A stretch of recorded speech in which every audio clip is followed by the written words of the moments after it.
अगर एक औरत की सबसे बड़ी गलती सिर्फ भरोसा करना हो, तो उसकी सज़ा इतनी भयानक क्यों होती है? जिस घर में उसने सपने देखे, उसी घर में उसकी सांसें घुटने लगे। जिस रिश्ते को उसने नाम दिया, वही रिश्ता उसे तोड़ने लगे। पति की मौत को हादसा कहा गया, लेकिन कुछ सवाल कभी चुप नहीं हुए। पैसे का लालच, घर की साजिश और एक ऐसी औरत जिसे चुप रहने पर मजबूर किया गया।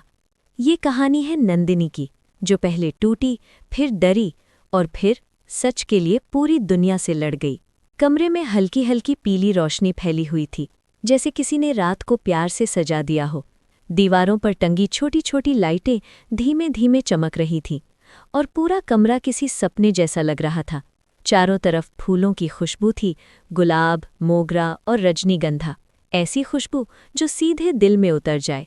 बिस्तर पर सफ़ेद चादर बिछी थी, उस पर लाल फूलों से सजी सेज, नरम तकिए और हल्की सी ठंडक, जैसे सब कुछ किसी नई शुरुआत का इंतज़ार कर रहा हो। लेकिन उस कमरे की बीचों बीच बैठी लड़की खुद अंदर से बहुत बेचैन थी। उसका नाम अब नंदिनी था। नंदिनी चुपचाप बिस्तर के किनारे बैठी थी, सिर पर हल्का सा दुपट्टा, हाथों में गहरी मेहंदी, लेकिन चेहरे पर मुस्कान के पीछे छुपा डर साफ दिखाई दे रहा था। कभी वो दुपट्टा ठीक करती, कभी अपने हाथों की मेहंदी को देखती और कभी दरवाजे की तरफ नज़र डाल देती। दिल जोर जोर से धड़क रहा था, जैसे कोई उसे अंदर से पकड़े बैठा हो। आज उसकी शादी की पहली रात थी, वो शादी जिसके लिए उसने बहुत कुछ सहा था। ये कोई आसान रास्ता नहीं था। उसने अपने माँ बाप को मनाया, भाइयों से झगड़ा किया, रिश्तेदारों की बातें सुनी, समाज के ताने झेले, सब सिर्फ एक इंसान के लिए, राहुल। राहुल जिससे वो दिल से प्यार करती थी, राहुल जो उसकी हर छोटी बात पर हंस देता था, राहुल जो उसकी आंखों की नमी बिना पूछे समझ लेता था, राहुल जो कहता था, नंदिनी तू मेरे साथ है तो मुझे दुनिया से कुछ नहीं चाहिए। आज वही राहुल उसका पति बन चुका था। नंदिनी के होठों पर हल्की सी मुस्कान आ गई। उसके कानों में राहुल की आवाज़ गूंजने लगी, सुन, हमारी पहली रात में हम बस बातें करेंगे। मैं तुझे गिटार सुनाऊंगा, तू गुनगुनाएगी। कोई जल्दी नहीं, कोई दबाव नहीं, बस हम और हमारा प्यार। याद करते ही उसकी आंखों में शर्म उतर आई। कमरा इतना शांत था कि लग रहा था जैसे समय भी थम गया हो। नंदिनी अपने ख्यालों में खोई हुई थी। तभी धड़ाम, दरवाज़ा जोर से खुला। एक नौकरानी हाँफती हुई अंदर आई, चेहरा पीला, आंखों में डर, शरीर कांपता हुआ। छोटी मालकिन, उसकी आवाज़ टूट रही थी। गजब हो गया। नंदिनी चौंकी। क्या हुआ? नौकरानी रोते हुए बोली, आपका सुहाग उजड़ गया। एक पल को नंदिनी को समझ ही नहीं आया। क्या मतलब? उसकी आवाज़ जैसे गले में अटक गई। आपके पति राहुल साहब, वो नहीं रहे। नंदिनी के कानों में जैसे कुछ फट गया। ये क्या बकवास है? वो चीख पड़ी। चुप रहो, नौकरानी रोते हुए बोली। वो सीढ़ियों से गिर गए, बहुत खून बह गया, अस्पताल ले गए थे, लेकिन रास्ते में। उसकी आवाज़ खत्म हो गई। नंदिनी के हाथ से दुपट्टा नीचे गिर गया, पैर जैसे जमीन में गड़ गए, आंखों के आगे अंधेरा छा गया। नहीं, उसके मुंह से बस इतना ही निकला। वो पागलों की तरफ कमरे से बाहर भागी। सीढ़ियों पर पहुंचते ही उसके कदम रुक गए। फर्श पर खून फैला था। एक टूटी हुई घड़ी कोने में पड़ी थी। राहुल का एक जूता सीढ़ी से लटका हुआ था। नंदिनी की सांसें तेज हो गईं। हे भगवान! उसके मुंह से एक चीख निकली, राहुल! लेकिन आवाज़ दीवारों से टकराकर लौट आई। नंदिनी की आंखों के आगे सब घूमने लगा। उसका शरीर लड़खड़ाया और वो वहीं गिर पड़ी। होश आया तो घर में सन्नाटा था। 2 दिन बाद जिस लड़की ने लाल जोड़ा पहना था, आज वही सफ़ेद कपड़ों में बैठी थी। नंदिनी की आंखें सूजी हुई थीं, चेहरा पीला, होंठ सूखे हुए। उसके पास बैठी थी उसकी सास, कमला देवी। कमला देवी ने उसका सिर सहलाया। बेटा, दुख को सीने में रखकर जीना पड़ता है। नंदिनी कुछ नहीं बोली। तू अब भी मेरी बहू है, कमला देवी ने कहा, मेरे बेटे की आखिरी निशानी। नंदिनी की आंखों से आंसू बहने लगे। अगले दिन नंदिनी के मायके वाले आए। उसकी माँ बोली, मेरी बेटी अभी जवान है, मैं इसे ऐसे नहीं छोड़ सकती, मैं इसकी जिंदगी दोबारा बसाऊंगी। कमला देवी की आंखों में दर्द उतर आया। नहीं, उन्होंने कहा, ये अब मेरे घर की बहू है। सबकी नज़र नंदिनी पर गई। नंदिनी ने बहुत धीमे कहा, मैं कहीं नहीं जाऊंगी, मैं यहीं रहूंगी। उसकी आवाज़ कांप रही थी, लेकिन फैसले में मजबूती थी। मुझे लगता है राहुल की आत्मा को यहीं शांति मिलेगी। कमरे में सन्नाटा छा गया। उस दिन नंदिनी ने तय कर लिया था। वो टूट चुकी थी, लेकिन झुकी नहीं थी, और यहीं से उसकी असली लड़ाई शुरू होने वाली थी। रात गहरी हो चुकी थी। पूरा घर चुप था, ऐसी चुप्पी जो कानों में शोर बनकर गूंजती है। नंदिनी अपने कमरे में बैठी थी, सफ़ेद साड़ी, खुले बाल, सूनी आंखें। खिड़की से आती हवा उसके गालों को छू रही थी, लेकिन उसे कोई एहसास नहीं हो रहा था। उसकी नज़रें सामने लगी राहुल की तस्वीर पर टिकी थीं। वही मुस्कान, वही आंखें, वही चेहरा। बस फर्क इतना था कि अब वो तस्वीर में था और नंदिनी अकेली। उसने धीरे से कहा, राहुल, तुम मुझे ऐसे छोड़कर कैसे चले गए? कोई जवाब नहीं आया। कमरे में बस घड़ी की टिक टिक थी और नंदिनी की टूटी हुई सांसें। 2 दिन बीत चुके थे, लेकिन नंदिनी के लिए वक्त जैसे वहीं रुक गया था। सुबह हुई। घर में हलचल थी, लेकिन वो हलचल खुशी की नहीं थी। किसी की आवाज़ ऊंची नहीं थी। सब धीमे बोल रहे थे, जैसे डर रहे हों कि ज्यादा आवाज़ से कोई पुराना जख्म फिर हराना हो जाए। नंदिनी धीरे धीरे सीढ़ियों से नीचे उतरी। आंगन में धूप फैली हुई थी, लेकिन वो धूप भी ठंडी लग रही थी। कमला देवी पूजा के कमरे में बैठी थीं, हाथ में माला, आंखें बंद, लेकिन होंठ कांप रहे थे। नंदिनी ने पास जाकर धीरे से कहा, मम्मी जी। कमला देवी ने आंखें खोली, नजरें मिली, लेकिन वो पुरानी ममता कहीं खो गई थी। हाँ बेटा, उन्होंने बस इतना कहा। नंदिनी को अजीब लगा। पहले कमला देवी उसके सिर पर हाथ रखती थीं, उसे गले लगाती थीं, लेकिन आज उनके शब्दों में दूरी थी। नंदिनी ने खुद को समझाया, दुख है, सब बदले हुए हैं। वो रसोई में चली गई। वहीं काम करते हुए उसने महसूस किया कि घर के लोग उससे नजरें चुरा रहे हैं। नौकरानी, जो पहले हर बात पूछती थी, आज बिना बोले निकल गई। घर का छोटा बेटा, समीर, जो राहुल का छोटा भाई था, उसे देखकर भी चुपचाप निकल गया। नंदिनी के मन में हल्की सी बेचैनी उठी। सब अचानक ऐसे क्यों बदल गए? शाम ढलने लगी। घर में दिया जला, लेकिन माहौल बुझा हुआ था। शाम करीब 2 बजे। नंदिनी की आंख खुल गई। दिल तेज धड़क रहा था, गला सूखा था। उसने सोचा, पानी पी लूं? वो धीरे धीरे कमरे से बाहर निकली। पूरा घर अंधेरे में डूबा था। सीढ़ियों से उतरते वक्त उसे लगा जैसे किसी ने जल्दी जल्दी कदमों की आवाज़ सुनी हो। वो रुकी, चारों तरफ देखा, कोई नहीं था। शायद भ्रम है, उसने खुद से कहा। रसोई में पहुंचकर उसने पानी भरा। जैसे ही मुड़ी, सामने कोई खड़ा था। नंदिनी डर गई। कौन? उसकी आवाज़ कांप गई। अंधेरे में से आवाज़ आई, मैं हूं, समीर। समीर आगे आया। कमरे की हल्की रोशनी में उसका चेहरा साफ दिखा। उसकी आंखों में कुछ अजीब था, न शर्म न झिझक। नंदिनी ने जल्दी से दुपट्टा ठीक किया। इस वक्त? उसने धीमे पूछा। समीर ने गहरी सांस ली। मैं आपसे बात करना चाहता था। नंदिनी पीछे हट गई। जो भी बात है सुबह करना, अभी नहीं। समीर कुछ पल चुप रहा, फिर अचानक बोल पड़ा, भाभी, मैं आपसे शादी करना चाहता हूं। नंदिनी को लगा जैसे जमीन खिसक गई हो। क्या? उसकी आंखें फैल गईं। होश में हो? उसने गुस्से में कहा। समीर आगे बढ़ा। आप अब अकेली हैं, माँ भी चाहती हैं कि आप घर में ही रहें। नंदिनी का खून खौल उठा। शर्म नहीं आती? वो फट पड़ी। मेरे पति को गए अभी कुछ दिन भी नहीं हुए। समीर की आंखें झुक गईं, लेकिन आवाज नहीं। सोच लीजिए, वो बोला, आपके लिए यही सही है। नंदिनी का हाथ उठा। एक जोरदार थप्पड़। रात की खामोशी में थप्पड़ की आवाज गूंज गई। अगर दोबारा ऐसी बात की, नंदिनी कांपती आवाज में बोली, तो मैं सबको बता दूंगी। समीर बिना कुछ कहे पीछे हट गया। नंदिनी भागती हुई अपने कमरे में चली गई। दरवाज़ा बंद किया, पीठ से टिककर वहीं बैठ गई। उसका शरीर कांप रहा था, आंखों से आंसू बह रहे थे। ये क्या हो रहा है? वो खुद से बोली। मम्मी जी मुझे यहाँ क्यों रोक रही हैं? समीर ऐसा क्यों बोल रहा है? उस रात नंदिनी सो नहीं पाई। सुबह हुई। कमला देवी उसके कमरे में आई। चेहरे पर बनावटी चिंता थी। बेटा, उन्होंने धीरे से कहा, अकेले जीना आसान नहीं होता। नंदिनी ने उनकी तरफ देखा। आप कहना क्या चाहती हैं? कमला देवी ने उसका हाथ पकड़ा। अगर तू समीर से शादी कर ले तो घर भी बचा रहेगा और तू भी सुरक्षित रहेगी। नंदिनी का दिल बैठ गया। नहीं, उसने साफ बोला, मैं ऐसा नहीं कर सकती। कमला देवी के चेहरे पर निराशा उतर आई।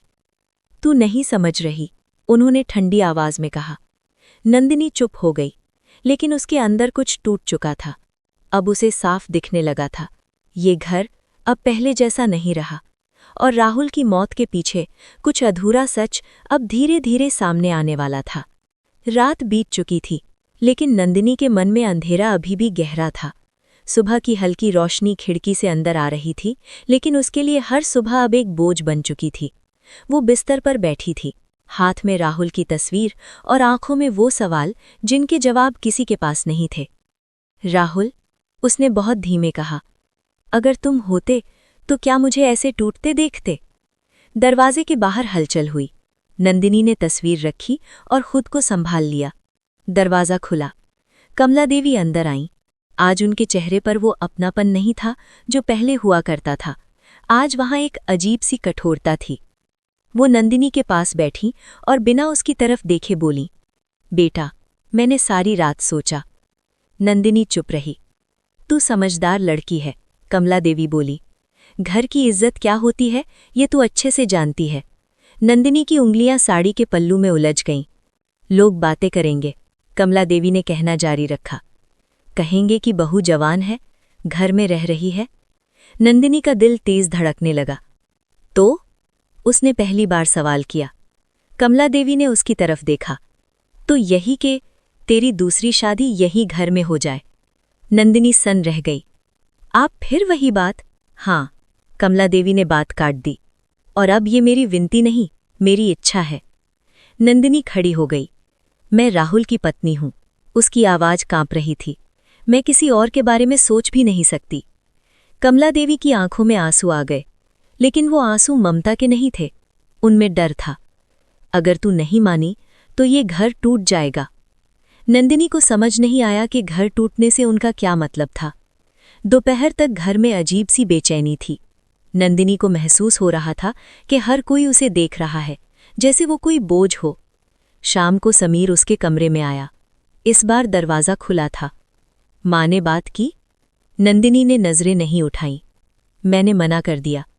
समीर के चेहरे पर हल्की सी मुस्कान आई। मना करना इतना आसान नहीं होता, वो बोला। ये घर, ये नाम, ये इज्जत। नंदिनी ने तेज आवाज में कहा, बस करो। समीर आगे बढ़ा। आप अकेली हैं, उसकी आवाज में अजीब ठंडापन था। और अकेली औरत हमेशा कमजोर होती है। नंदिनी कांप गई। राहुल की जगह कोई नहीं ले सकता, उसने कहा। समीर ने ठहाका लगाया। मरे हुए लोग जगह नहीं भरते, जिंदा लोग भरते हैं। नंदिनी ने पहली बार उसकी आंखों में डर नहीं, घृणा देखी। वो वहां से चली गई। उस रात नंदिनी बहुत देर तक रोती रही, तकिए में मुंह दबाकर, बिना आवाज के। उसे लग रहा था जैसे वो एक ऐसे जाल में फंस चुकी है जहां से निकलना आसान नहीं। कुछ दिन बाद कमला देवी बीमार पड़ गईं। घर में हड़कंप मच गया। डॉक्टर आए, दवाइयां चलीं। नंदिनी हर वक्त उनके पास रही। रात को कमला देवी ने उसका हाथ पकड़ा। बेटा, उनकी आवाज बहुत कमजोर थी। अगर मुझे कुछ हो गया तो ये घर कौन संभालेगा? नंदिनी की आंखें भर आईं। आप ठीक हो जाएंगी। कमला देवी रो पड़ी। अगर तू चली गई तो मैं जी नहीं पाऊंगी। नंदिनी का दिल पिघल गया। वो जानती थी कि ये बीमारी आधी सच्ची है और आधी मजबूरी, लेकिन माँ की आंखों में जो डर था वो असली था।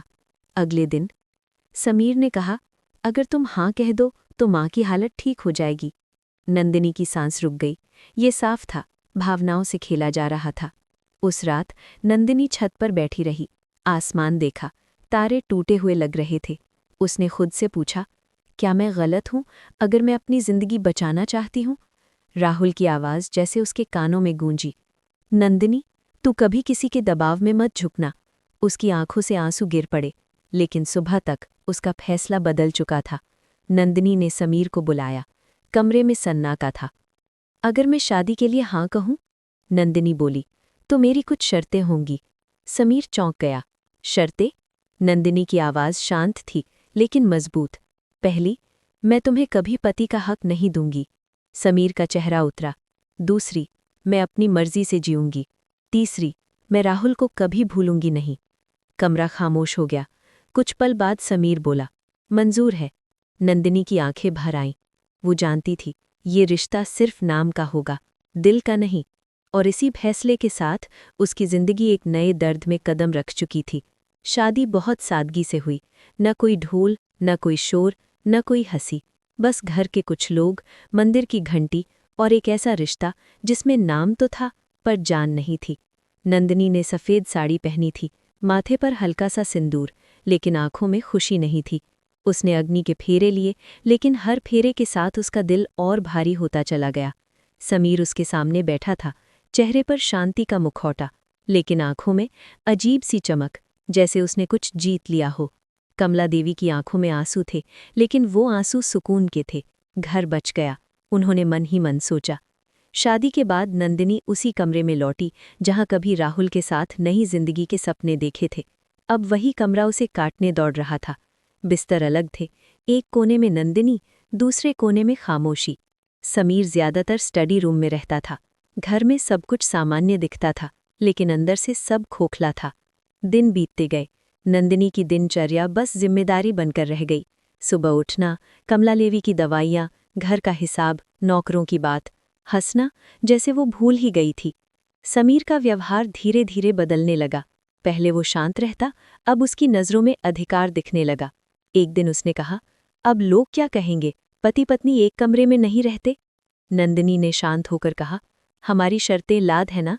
समीर कुछ पल चुप रहा, फिर बोला, हाँ, लेकिन सब्र की भी हद होती है। नंदिनी समझ गई, ये सब बस शुरुआत थी। कुछ दिन बाद घर में एक लड़की आने लगी।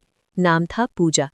वो अक्सर कमला देवी के साथ बैठती, हंसती, बातें करती। नंदिनी ने पहली बार उसे देखा तो कुछ अजीब सा महसूस हुआ। पूजा की नज़रें बार बार समीर पर जाती थीं, और समीर भी उसे नज़रअंदाज नहीं करता था। एक शाम नंदिनी छत पर बैठी थी। बारिश की हल्की बूंदें उसके चेहरे को भिगो रही थी। उसे राहुल की याद आई। बारिश में तू सबसे ज्यादा सुंदर लगती है, राहुल कहा करता था। उसकी आंखें भर आईं। तभी पीछे से आवाज आई, तुम अभी भी उसे याद करती हो? समीर था। नंदिनी ने मुड़कर देखा।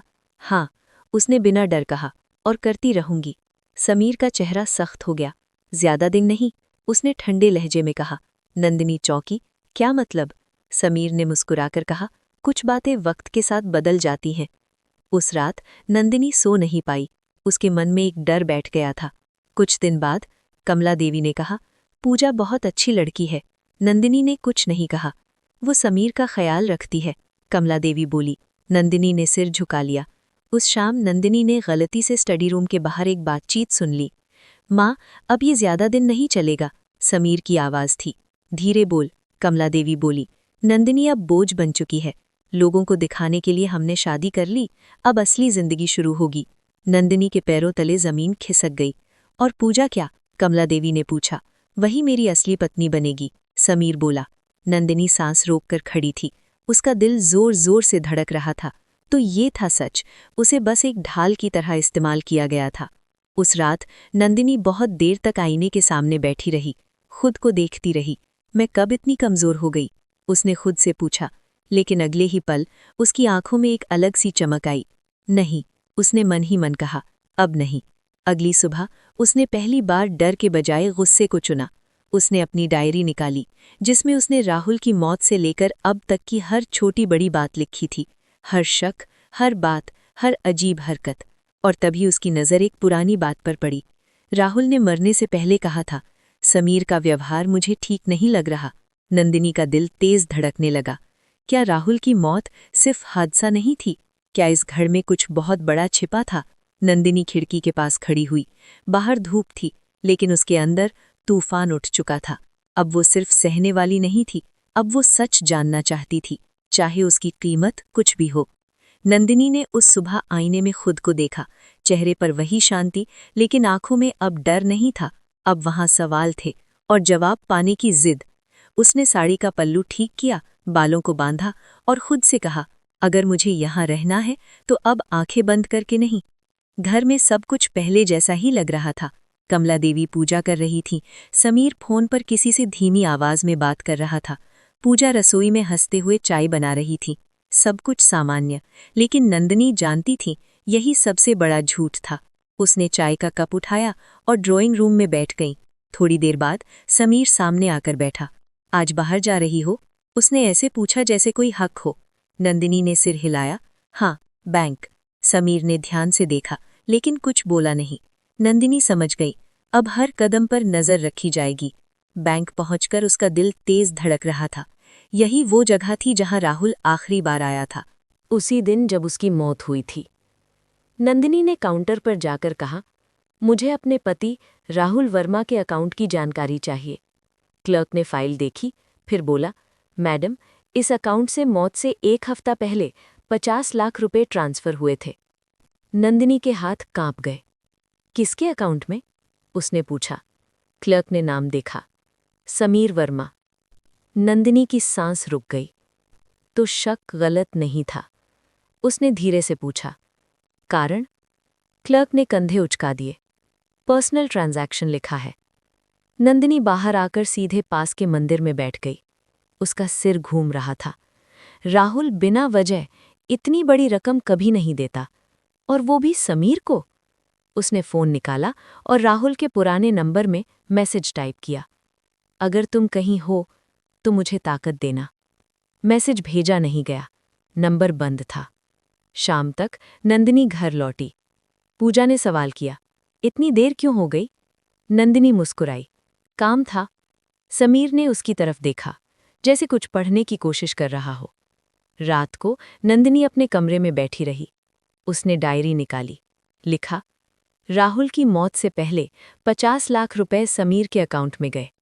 उसने पन्ना पलटा। एक और बात अब साफ याद आ रही थी। राहुल ने मरने से कुछ दिन पहले कहा था, अगर मुझे कुछ खो जाए तो अलमारी के नीचे वाला डिब्बा देखना। नंदिनी उठी। कमरे की अलमारी के नीचे एक पुराना सा लकड़ी का डिब्बा रखा था। वो पहले भी वहां था, लेकिन नंदिनी ने कभी ध्यान नहीं दिया। उसने डिब्बा बाहर निकाला। हाथ कांप रहे थे। ढक्कन खोला। अंदर कुछ कागज, एक पेन ड्राइव और एक छोटा सा नोट। नोट पर राहुल की लिखावट थी, नंदिनी, अगर तू ये पढ़ रही है तो मतलब मुझे कुछ हो चुका है।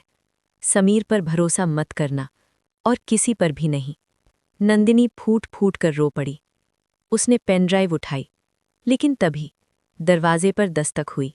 नंदिनी, कमला देवी की आवाज़ थी। सोई नहीं? नंदिनी ने जल्दी से डिब्बा अंदर रख दिया। बस आ रही हूं, उसने कहा। रात को सब सो गए। नंदिनी ने पुराना लैपटॉप निकाला, पेन ड्राइव लगाई। स्क्रीन पर राहुल था, थका हुआ, घबराया हुआ। अगर ये वीडियो तेरे हाथ लगे तो समझ लेना मैं खतरे में हूं। समीर मुझ पर दबाव बना रहा है कि मैं बिजनेस के कागज उसके नाम कर दूं। नंदिनी की आंखें फटी की फटे रह गईं।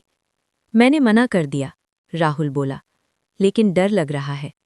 अगर मुझे कुछ हो जाए तो ये हादसा नहीं होगा। वीडियो बंद हो गया। नंदिनी देर तक स्क्रीन को देखती रही। तो ये सब एक प्लान था। उसने डायरी में लिखा, राहुल की मौत हादसा नहीं, साजिश है। अगले दिन नंदिनी ने एक वकील से मिलने का फैसला किया। नाम था अजय मेहता, पुराना, ईमानदार और राहुल का दोस्त। ऑफिस में अजय ने सब सुना, चुपचाप। फिर बोला, नंदिनी, तुम खतरे में हो। नंदिनी ने सिर हिलाया, मुझे पता है, लेकिन अब पीछे हटना मुमकिन नहीं। अजय बोला, हमें सबूत इकट्ठा करने होंगे। नंदिनी की आंखों में अब डर नहीं था, बस आग थी। मैं तैयार हूं, उसने कहा, अब चाहे जो हो। घर लौटते वक्त उसने महसूस किया कोई उसका पीछा कर रहा है। वो रुकी, पीछे मुड़ी, कोई नहीं, लेकिन दिल कह रहा था, अब खेल शुरू हो चुका है, और ये खेल बहुत खतरनाक है। नंदिनी को उस रात नींद नहीं आई। कमरे की बत्तियां बुझी थीं, लेकिन उसके दिमाग में हर कोना रोशन था। राहुल का चेहरा, उसका वीडियो, अजय की चेतावनी, सब कुछ बार बार घूम रहा था। खिड़की के बाहर हल्की हवा चल रही थी, लेकिन कमरे के अंदर घुटन थी।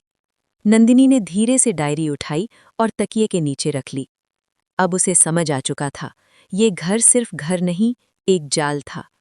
सुबह होते ही कमला देवी का व्यवहार और बदल चुका था। अब उनके शब्दों में ममता नहीं, निगरानी थी।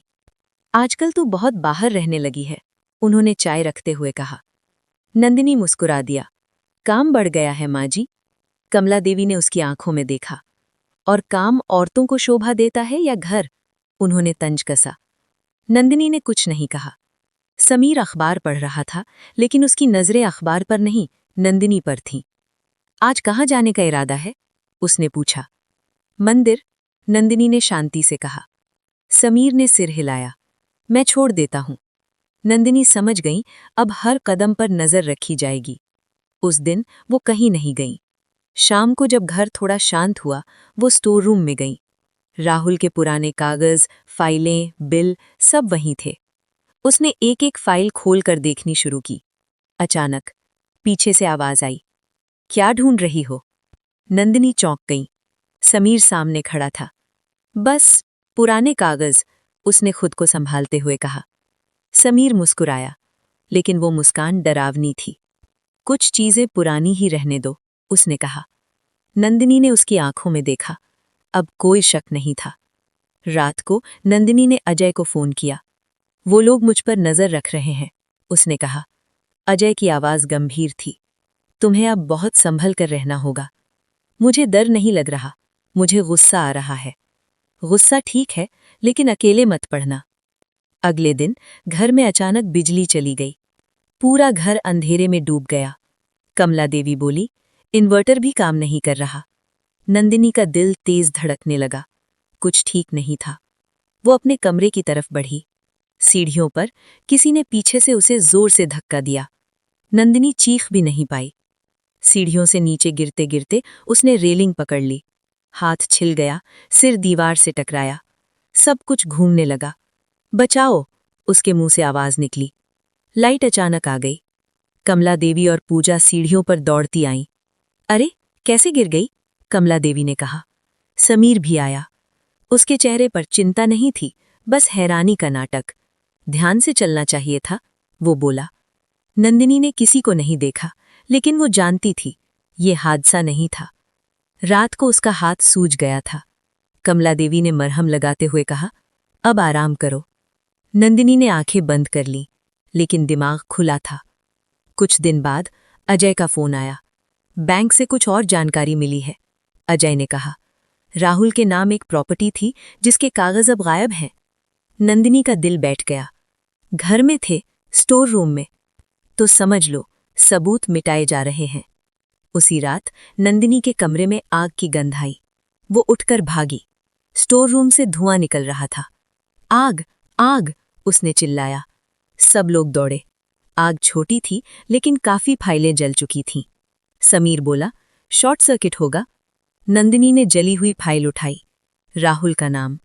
अब कोई शक नहीं था। ये जंग अब छुपी नहीं थी। उस रात नंदिनी ने फैसला कर लिया, वो अजय के पास कुछ दिनों के लिए रहने जाएगी। अगली सुबह उसने बैग पैक किया। कमला देवी ने पूछा, कहाँ जा रही है? नंदिनी ने सीधा जवाब दिया, अब यहाँ रहना सुरक्षित नहीं है। समीर आगे आया, तुम जा नहीं सकती। नंदिनी ने उसकी आंखों में देखा। अब कोई मुझे रोक नहीं सकता। पहली बार समीर की आंखों में डर दिखा, और नंदिनी को समझ आ गया वो सही रास्ते पर है। लेकिन वो ये नहीं जानती थी कि अगला कदम और भी खतरनाक होगा। नंदिनी उस घर से निकलते वक्त पीछे मुड़कर नहीं देखी, क्योंकि वो जानती थी कि अगर एक बार भी पलट कर देखा तो शायद हिम्मत टूट जाएगी। अजय की कार गेट के बाहर खड़ी थी। उसने बैग रखा, कार में बैठी और पहली बार खुद को थोड़ा सुरक्षित महसूस किया। कार चल पड़ी। पीछे वो घर रह गया जहां उसने प्यार भी देखा था और धोखा भी। अजय ने गाड़ी चलाते हुए कहा, अब हम सीधे और साफ तरीके से चलेंगे। नंदिनी ने सिर हिलाया। अब मैं छुप कर नहीं जीऊंगी, उसने कहा। अब सबको सच दिखेगा। अजय के घर में नंदिनी के लिए एक अलग कमरा था, छोटा लेकिन सुकून भरा। पहली रात उसने चैन की सांस ली, लेकिन सुबह एक नई लड़ाई के साथ आई। अजय ने सारे कागज टेबल पर फैला दिए। बैंक स्टेटमेंट, राहुल की प्रॉपर्टी की कॉपी और पेनड्राइव की एक कॉपी। सबसे पहले अजय बोला, हमें एफआईआर करनी होगी। नंदिनी कुछ पल चुप रही।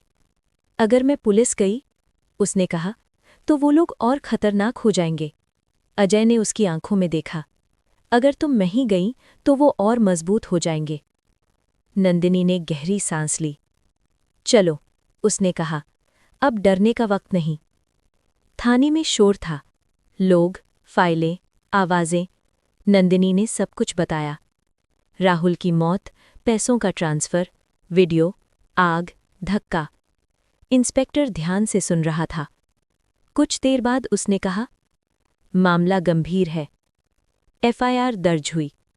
नंदिनी का हाथ थोड़ा कांप रहा था जब उसने हस्ताक्षर किए, लेकिन मन मजबूत था। उसी शाम समीर को पुलिस का नोटिस मिला। घर में हड़कंप मच गया। कमला देवी रोने लगी। तूने ये क्या कर दिया? उन्होंने नंदिनी को फोन पर कहा। नंदिनी ने शांत आवाज में जवाब दिया, जो करना था। समीर का फोन आया। पहली बार उसकी आवाज में गुस्सा नहीं, घबराहट थी। तुम्हें अंदाजा भी है तुम क्या कर रही हो? नंदिनी ने कहा, अब हर चीज कागजों में बोलेगी। फोन कट गया। अगले दिन समीर को पूछताछ के लिए थाने बुलाया गया। वो वकील के साथ आया। आत्मविश्वास दिखाने की कोशिश, लेकिन पसीना चेहरे पर साफ था। पुलिस ने बैंक ट्रांजैक्शन दिखाया। समीर बोला, भाई ने खुद दिए थे। इंस्पेक्टर ने वीडियो चलाया। कमरा खामोश हो गया। समीर की आंखें झुक गईं। वो पहली दरार थी। उधर कमला देवी पूजा को लेकर अजय के घर पहुंची। बेटा, कमला देवी ने रोते हुए कहा, घर की इज्जत मिट्टी में मत मिलाओ। नंदिनी ने पहली बार बिल्कुल साफ शब्दों में कहा, इज्जत सच से बनती है, झूठ से नहीं। पूजा चुप थी। उसकी आंखों में डर था, जैसे वो भी किसी खेल का हिस्सा थी। कुछ दिन बाद पूजा ने नंदिनी को फोन किया। मैं मिलना चाहती हूं, उसने कहा। कैफे में दोनों आमने सामने बैठीं। पूजा की आवाज कांप रही थी। मुझे नहीं पता था कि राहुल की मौत ऐसी है, वो बोली। समीर ने कहा था सब नॉर्मल है। नंदिनी ने ध्यान से सुना। लेकिन अब? उसने पूछा। पूजा ने आंखें नीची कर लीं। मुझसे कागजों पर साइन करवाए गए, वो बोली। मुझे धमकाया गया। नंदिनी समझ गई। ये बहुत बड़ा मोड़ था। पूजा गवाह बन सकती थी। अजय ने उसकी स्टेटमेंट रिकॉर्ड करवाई। अब केस मजबूत हो रहा था। समीर को जमानत तो मिल गई, लेकिन उसकी नींद उड़ चुकी थी। एक शाम नंदिनी अकेले बालकनी में खड़ी थी। अचानक फोन बजा। अनजान नंबर। बहुत दूर चली गई हो, उधर से आवाज आई। नंदिनी ने फोन कसकर पकड़ा। अब पीछे हट जाओ, आवाज बोली। नंदिनी ने धीरे से कहा, अब नहीं। फोन कट गया। उसी रात अजय ने कहा, ये आखिरी कोशिश हो सकती है तुम्हें डराने की। नंदिनी ने आसमान की तरफ देखा। अब मैं डर से ऊपर आ चुकी हूं। अगले दिन पुलिस ने समीर की कस्टडी मांगी। अखबारों में खबर छपने लगी, बिजनेसमैन की संदिग्ध मौत, परिवार पर आरोप। कमला देवी टूट चुकी थीं। उन्हें अब अपनी गलती दिखने लगी थी। उन्होंने नंदिनी को बुलाया। माफ कर दे, वो बोली, मैं अंधी हो गई थी। नंदिनी ने उनकी तरफ देखा। आंसू थे, लेकिन दिल अब भी मजबूत था। सच अब कोर्ट तय करेगा, उसने कहा। कहानी अब आखिरी मोड़ पर थी। एक फैसला सब कुछ बदलने वाला था। सुबह की धूप कोर्ट की सीढ़ियों पर धीरे धीरे फैल रही थी। नंदिनी सीढ़ियों पर खड़ी थी। सफ़ेद सूती साड़ी, चेहरे पर शांति, लेकिन आंखों में सालों की लड़ाई। आज का दिन सिर्फ एक तारीख नहीं था। आज सच और झूठ आमने सामने खड़े थे। अजय उसके पास खड़ा था। जो भी हो, उसने धीमे से कहा, डरना मत। नंदिनी ने हल्की मुस्कान दी। अब डर मेरे पीछे रह गया है। कोर्ट रूम के अंदर सन्नाटा था। जज अपनी कुर्सी पर बैठे, वकील, फाइलें और गवाह, सबकी नज़रें एक ही दिशा में थीं। समीर को पुलिस की कस्टडी में लाया गया। पहले जैसा आत्मविश्वास अब चेहरे पर नहीं था। आंखों के नीचे काले घेरे और माथे पर पसीना। कमला देवी पीछे वाली बेंच पर बैठी थीं। उनका सिर झुका हुआ था। आज वो मां नहीं, बल्कि एक ऐसी औरत थी जो अपनी गलती का बोझ ढो रही थी। जज ने कार्रवाई शुरू की। सरकारी वकील खड़े हुए। माय लॉर्ड, ये केस सिर्फ हत्या का नहीं, बल्कि लालच, साजिश और परिवार के भरोसे के कत्ल का है। नंदिनी की सांस थोड़ी तेज हो गई। फिर राहुल का वीडियो कोर्ट में चलाया गया। स्क्रीन पर राहुल का चेहरा आया, थका हुआ, डरा हुआ, लेकिन सच बोलता हुआ। अगर मुझे कुछ हो जाए तो ये हादसा नहीं होगा। पूरा कोर्ट रूम खामोश था। समीर की नज़रें झुक गईं। इसके बाद बैंक ट्रांजैक्शन दिखाया गया। 50 लाख रुपए, तारीख, समय सब साफ। सरकारी वकील ने पूछा, क्या आरोपी इसका कोई ठोस जवाब दे सकता है? समीर का वकील खड़ा हुआ, ये पारिवारिक लेन देन था। जज ने पूछा, तो फिर आरोपी ने कागज जलाने की कोशिश क्यों की? वकील चुप हो गया। अब पूजा को बुलाया गया। वो कांपते कदमों से गवाही के कटघरे में आई। जो भी कहोगी, जज ने कहा, सच कहना। पूजा ने गहरी सांस ली। मुझसे कुछ कागजों पर जबरदस्ती साइन करवाए गए। वो बोली, मुझे बताया गया कि ये बिजनेस का हिस्सा है। समीर ने उसे घूर कर देखा। पूजा की आवाज़ भर्रा गई। मुझे धमकाया गया, वो बोली। कहा गया कि अगर मुंह खोला तो मेरा भी वही हाल होगा जो राहुल का हुआ। कोर्ट रूम में सरसराहट फैल गई। कमला देवी रो पड़ी। नंदिनी की आंखों में आंसू आए, लेकिन ये आंसू कमजोरी के नहीं थे, ये न्याय के करीब होने के थे। अंत में नंदिनी को बुलाया गया। वो खड़ी हुई। कोर्ट में एक अजीब सी शांति थी। आप कुछ कहना चाहेंगी? जज ने पूछा। नंदिनी ने थोड़ा रुक कर कहा, मैं यहां बदला लेने नहीं आई हूं। उसकी आवाज़ साफ और मजबूत थी। मैं यहां सिर्फ सच बताने आई हूं। उसने राहुल की तरफ देखा, जो अब सिर्फ यादों में था। मैंने अपना पति खोया, लेकिन उससे ज्यादा मैंने भरोसा खोया। उसने समीर की तरफ देखा। जिस घर को मैंने अपना माना, वही मेरी जिंदगी सबसे ज्यादा खतरे में थी। कोर्ट रूम बिल्कुल शांत था। अगर मैं आज चुप रहती तो शायद कल कोई और नंदिनी इस जाल में फंसती। उसकी आवाज़ थोड़ी भर्रा गई। मैं बस ये चाहती हूं कि सच जीते। जज ने अपना चश्मा उतारा। काफी देर तक फाइल देखते रहे। फिर फैसला सुनाया गया। आरोपी समीर वर्मा को भारतीय दंड संहिता की संबंधित धाराओं के तहत दोषी पाया जाता है। कमरा सांस रोके हुए था। उसे आजीवन कारावास और जुर्माने की सजा सुनाई जाती है। हथौड़ा बजा। एक आवाज, और कई सालों का डर उसी आवाज में टूट गया। समीर को पुलिस ले गई। वो पीछे मुड़ा। एक बार नंदिनी की तरफ देखा। उस नज़र में अब नफरत नहीं थी, बस हार थी। कमला देवी फूट फूट कर रो पड़ी। नंदिनी उनके पास गई। कमला देवी ने कांपते हाथों से कहा, मुझे माफ कर दे। नंदिनी ने हल्के से उनका हाथ पकड़ा। माफी दिल का फैसला होता है, और इंसाफ कानून का। कुछ महीने बाद नंदिनी उस घर में वापस नहीं गई। उसने राहुल के नाम से एक छोटा ट्रस्ट शुरू किया, उन औरतों के लिए जो चुप रहने पर मजबूर कर दी जाती हैं। उसकी जिंदगी आसान नहीं थी, लेकिन अब उसकी थी। एक शाम वो नदी के किनारे बैठी थी। हवा चल रही थी। उसे लगा जैसे राहुल उसके पास बैठा हो, तो मजबूत बन गई है, जैसे कोई कह रहा हो। नंदिनी ने आसमान की तरफ देखा। आंखों में आंसू थे, लेकिन चेहरे पर सुकून था। कुछ रिश्ते जिंदगी भर के लिए नहीं होते, लेकिन कुछ सच जिंदगी बदल देते हैं। और नंदिनी की कहानी यहीं खत्म नहीं हुई। यहीं से उसकी असली जिंदगी शुरू हुई।